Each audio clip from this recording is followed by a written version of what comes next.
le problème avec Ariel. Tu as forcément entendu parler du trailer de La Petite Sirène en live action. Au-delà de l'aspect visuel magnifique du trailer, la seule chose dont tout le monde parle, c'est de la couleur de peau d'Ariel. Mais pourquoi c'est si important? Je vais laisser de côté les débats sur le racisme et l'intégration des minorités. Moi, ce qui m'intéresse, c'est l'aspect marketing et psychologique derrière tout ça. Je vais t'expliquer pourquoi une partie des gens râlent sans vraiment savoir l'expliquer. Je vais également te dire si le choix de Disney était judicieux ou non. C'est parti. Si tu fais partie des générations avant 2010, il y a de fortes chances que tu aies vu le dessin animé La Petite Sirène, ou au moins des images. Avec ses 2 suites et sa série d'animation, La Petite Sirène a été un véritable succès. On parle d'une licence qui a commencé en 1989 et qui s'est étendue jusqu'en 2008 pour le dernier film. L'univers a donc touché les enfants des années 80 à 2010. Si tu as vu ma précédente vidéo sur Disney, tu dois voir où je veux en venir. Je te fais un récap, mais va la voir après pour mieux comprendre. Pour faire simple, les souvenirs de l'enfance sont importants, car ils forgent notre vision du monde. Le changement de couleur de peau d'Ariel a donc un effet sur nos souvenirs. Entendre parler de ce film, c'est comme une Madeleine de Proust. Nous avons envie de revoir un peu de notre enfance.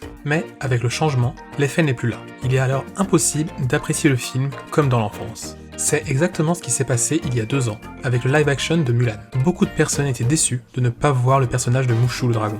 Le problème aurait donc été le même si Ariel était noire à l'origine et était devenue blanche dans le live action. Est-ce que c'est judicieux pour Disney d'avoir changé le personnage d'Ariel? Alors, oui et non. Ça va dépendre de l'objectif derrière. Par rapport à ce qu'on vient de dire, si le but c'est de plaire aux anciennes générations, alors mauvaise nouvelle, ça risque de ne pas fonctionner. Par contre, si le but est de faire découvrir la magie de la petite sirène aux nouvelles générations, alors la couleur de peau n'aura aucun impact. Parce que ces enfants vont découvrir pour la première fois la magie du film. C'est avec cette version qu'ils vont créer leurs souvenirs. Par contre, si Disney décide de modifier une nouvelle fois la couleur de la sirène, alors ils se demanderont quel est